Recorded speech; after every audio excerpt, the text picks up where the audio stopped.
Hello दोस्तों, नमस्कार। आपका स्वागत है हमारे चैनल मनभावन संगीत और ज्ञान गंगा में। इसकी ज्ञान गंगा सेक्शन में हम आपको एक लेके चल रहे हैं एक बहुत लंबी अखंड भारत यात्रा पर। ये एक अखंड भारत तीर्थ यात्रा है। इस यात्रा के अंदर लगभग 8 ज्योतिर्लिंग कवर करेंगे और लगभग 14,000 किलोमीटर का लंबा सफ़र लगातार तय होगा और इसमें इंडिया के लगभग 13 प्रदेश भी पार होंगे। तो दोस्तों, ये यात्रा बहुत लंबी और रोचक होने वाली है, तो हमारे इस चैनल को सब्सक्राइब करें और वीडियो को शेयर और लाइक करें। और इसमें 8 ज्योतिर्लिंग के अलावा और भी बहुत सारे तीर्थ भी आपको इसमें देखने को मिलेंगे। और दोस्तों, इस यात्रा में हम 2 ही आदमी हैं। हमारा परिचय, मैं रवीश कुमार गौड़, भारतीय वायुसेना से retired senior non commission officer, और साथ में है मेरी वाइफ सर्वेश। हम दोनों ने ही इस यात्रा को पूरा करने का निश्चय किया है और ये वास्तव में बहुत लंबी यात्रा है। दोस्तों, इसके अंदर शहर तो बहुत सारे आएंगे, लेकिन मैं आपको मेन शहरों के बारे में थोड़ा जानकारी देता हूँ। दोस्तों, ये यात्रा दिल्ली से चलकर ग्वालियर, झांसी, बागेश्वर धाम, ओरछा धाम, खजुराहो, छतरपुर, विदिशा, सांची, उज्जैन, महाकाल, ओंकारेश्वर, खंडवा, इंदौर, ये महाराष्ट्र के अंदर, मध्य प्रदेश के अंदर है, वडोदरा, राजकोट, द्वारका, भेंट द्वारका, नागेश्वर महादेव, सोमनाथ, ये गुजरात के अंदर प्रदेश आने वाले, दीव, दमन, नगर हवेली, भावनगर, गोगा टर्मिनल से सूरत, ये गुजरात में के अंदर है, और गोगा से सूरत ये शिप के द्वारा यात्रा होगी। इसका मैं एक वीडियो मैंने अलग से आपको डाला हुआ है, जिसमें कि आपको एक बहुत ही अच्छा अनुभव आपको देखने को मिलेगा, जो कि शिप की यात्रा का है। उसके बाद में सूरत से मुंबई, पूना, सतारा, महाबलेश्वर, कोल्हापुर, निपानी, मंडलेश्वर, बेलगांव, बेलगावी, गोवा, गोकर्णा, ये महाराष्ट्र और कर्नाटक के अंदर है, मुर्देश्वर, मैंगलोर, कोझिकोड, वायनाड, त्रिशूर, और उसके बाद मदुरई और फिर रामेश्वरम।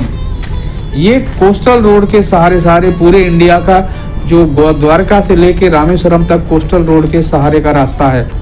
और दोस्तों, रामेश्वरम के बाद धनुषकोडी, उसके बाद तिरुचि, वापसी यात्रा के बेंगलोर, हॉसपेट, हम्पी जो पुराना विजयनगर साम्राज्य था, उसके बाद किष्किंधा, ऋषिमुख पर्वत, शबरी आश्रम, बाली गुफा, अंजनी पर्वत और पंपासर एवं हनुमान जन्म स्थान।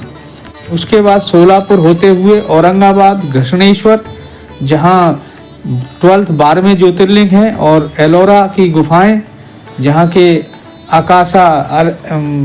कैलासा का मंदिर है, बहुत ही मशहूर, जो कि एक ही पहाड़ी में से काट के बनाया गया मंदिर है।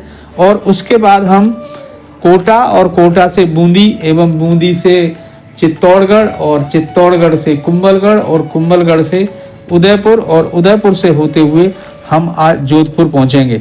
तो दोस्तों, रात हम आर्मी गेस्ट हाउस जोधपुर पहुंच गए थे। हमें गेस्ट हाउस में अकोमोडेशन मिल गया था। उससे पहले रात्रि की जर्नी भी थी, काफ़ी लेट हम आए थे, जिसमें कि आपने रात्रि का दृश्य आपने देखे होंगे इस वीडियो के अंदर। पूर्ण चंद्रमा का बहुत ही सुंदर दृश्य देखने को मिला है। और आर्मी गेस्ट हाउस जोधपुर में भी बहुत अच्छा अरेंजमेंट था, बहुत ही स्टाफ कोऑपरेटिव था। और दोस्तों, यहाँ पर खाना भी अवेलेबल था, आप खाना भी यहाँ पर मिलता है, बहुत ही अच्छा खाना, आपको घर के जैसा खाना मिलेगा। दोस्तों, अब हम तैयार होकर के सुबह आज हम उम्मेद भवन पैलेस जाएंगे। जैसा आप देख रहे हो कि राजस्थान के बहुत ही सुंदर रोड, और ये उम्मेद भवन के लिए काफ़ी ऊंची पहाड़ी पर होकर के रास्ता जाता है, और बहुत ही सुंदर दृश्य जैसा कि आप देख रहे हैं। दोस्तों, इस उम्मेद भवन को यंगेस्ट पैलेस इन इंडिया बोला जाता है, क्योंकि 1943 से लेकर 1947 में जब इंडिया आज़ाद हुआ, उसी दौरान इसको बनाया गया। तो उससे पहले कोई पैलेस नहीं बना उसके। तो दोस्तों, उसी दौरान अकाल पड़ा था। लोग, इतना भयंकर अकाल था कि लोगों ने पेड़ों की छालों को कूट कूट करके रोटियां बना के खाई थी। तो उस समय वह राजा जो है, जोधपुर के राजा बहुत ही काइंड हार्टेड थे। तो उन्होंने कुछ उपाय सोचा ताकि जनता की मदद हो सके।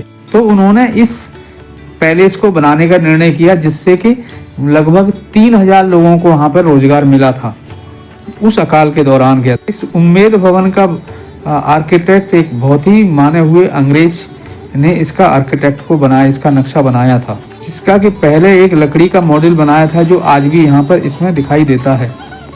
जो आप सामने बिल्डिंग देख रहे हैं, यही उम्मेद भवन की बिल्डिंग है। देखने में ही कितनी सुंदर और मनोहर बिल्डिंग दिखाई देती है। और इस पैलेस को सैंडस्टोन से बनाया गया है। महाराजा ने पहले सोचा कि मार्बल से बनाएं, लेकिन मार्बल से बनाने से बोले हमारे राज्य को ही नुकसान होगा, क्योंकि गुजरात मकराना से मार्बल आएगा तो वहाँ के महाराजा को फायदा होगा। इसलिए उन्होंने फिर इसका निर्णय अपने सैंडस्टोन से बनाने के लिए किया, जो कि जोधपुर में ही मिलता है। और इस पैलेस को बनाने के लिए इसके अंदर एक थर्मल इफेक्ट के लिए भी एक लेयर बनाई गई, जो पीओपी की बीच में लेयर है, जो कि एयर कंडीशनिंग के लिए यूज में आई। और उस दौरान एयर कंडीशन इंडिया में आ चुका था, तो इसके अंदर एयर कंडीशन भी लगे हुए थे, इसीलिए इसके पूरे दीवारों को थर्मल इफेक्ट दिया गया। उसमें बताते हैं कि महाराजा को इसको बनाने में डबल कॉस्ट देनी पड़ी। उसका कारण ये था कि इसका इंटीरियर का जो सामान इंग्लैंड से आना था, वो जब समुद्र के बीच जहाज से जब आ रहा था तो जर्मन ने उस जहाज को डुबो दिया, तो महाराजा को फिर दोबारा सामान दूसरे जहाज से मंगाना पड़ा, इसलिए इसकी महाराजा को डबल कॉस्ट पड़ी।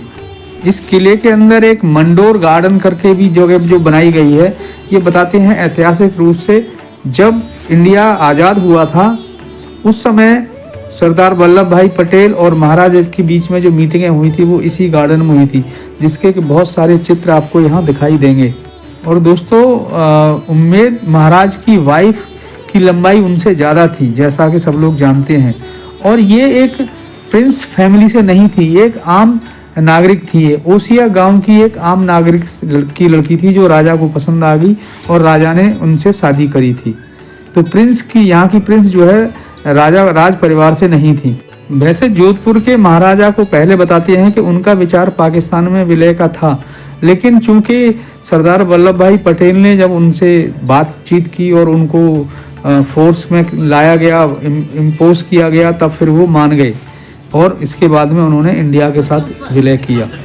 उस दौरान की सारी मीटिंगों की फोटोएं इस यहाँ के संग्रहालय में लगी हुई हैं। उसके बाद जब महाराजा उम्मेद सिंह का देहांत हो गया कैंसर की वजह से, तो उनके बड़े पुत्र हलवंत सिंह राजा बने, जैसा कि राज परिवार में प्रथा होती थी कि बड़ा पुत्र राजा बनता था। और यह बिल्कुल उसी दौरान की बात है जब आज़ादी के समय की। तो उम्मेद सिंह के जो पुत्र हलवंत सिंह थे वो भी पाकिस्तान की तरफ में मिलना चाह रहे थे।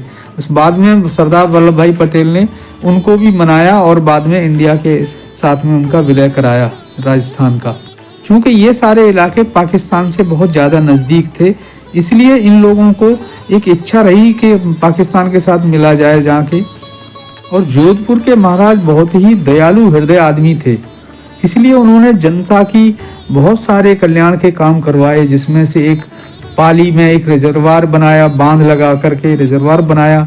हालांकि अभी तो उसका इस्तेमाल नहीं है क्योंकि अब तो गंगा नहर से पानी आता है, लेकिन उस समय उन्होंने जनता के कल्याण के लिए बहुत सारे ऐसे काम किए थे, जिन सब की फोटोएं जो है आपको म्यूजियम में आपको मिलेंगी। और दोस्तों इस पैलेस के अंदर टोटल 347 कमरे हैं, जिसमें से 4 कमरों को म्यूजियम के रूप में बनाया गया है, जो कि आप जैसा कि आप देख रहे हैं, और बाकी को एक ताज होटल के रूप में इसको इस्तेमाल किया जा रहा है। इसमें इस पैलेस के 303 रूम हैं जो ताज महल के लिए द्वारा यूज हो रहे हैं।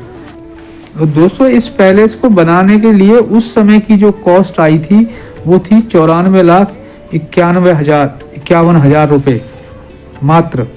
और इस उम्मेद भवन पैलेस को आजकल अधिक से अधिक रॉयल मैरिज के उसमें यूज़ किया जाता है, जिसके लिए कि इसके बैकयार्ड में बहुत अच्छा गार्डन है जहाँ पर ये रॉयल मैरिजें करते हैं।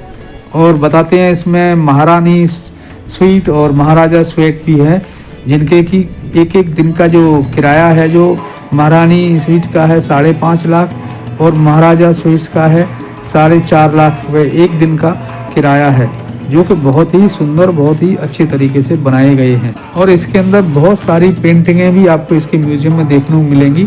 और इसकी जो सीलिंग के अंदर आपको एक बहुत अच्छी पेंटिंग देखने को मिलेगी, जिसमें कि मुगल और राजा की सेनाओं के बीच में जो युद्ध को दर्शाया गया है, जो कि सीलिंग की पेंटिंग में है, बहुत ही सुंदर देखने में लगती है। और दोस्तों ये आज हमारी 33वें दिन की यात्रा है, और आज की यात्रा समाप्त होने के बाद में हमें रात को जैसलमेर पहुंचना है, चाहे हमें कितना ही टाइम लगे, हमें रात्रि यात्रा करनी पड़ेगी।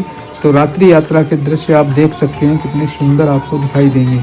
तो दोस्तों आपसे अनुरोध है हमारी इस वीडियो को शेयर और लाइक करें और चैनल को सब्सक्राइब करें। और दोस्तों मुझे पूरी आशा है आप जब इन वीडियो को देखोगे तो आपको एक वास्तविक यात्रा का एहसास होगा। तो हमारे इस यात्रा की वीडियो को शेयर लाइक करें। धन्यवाद।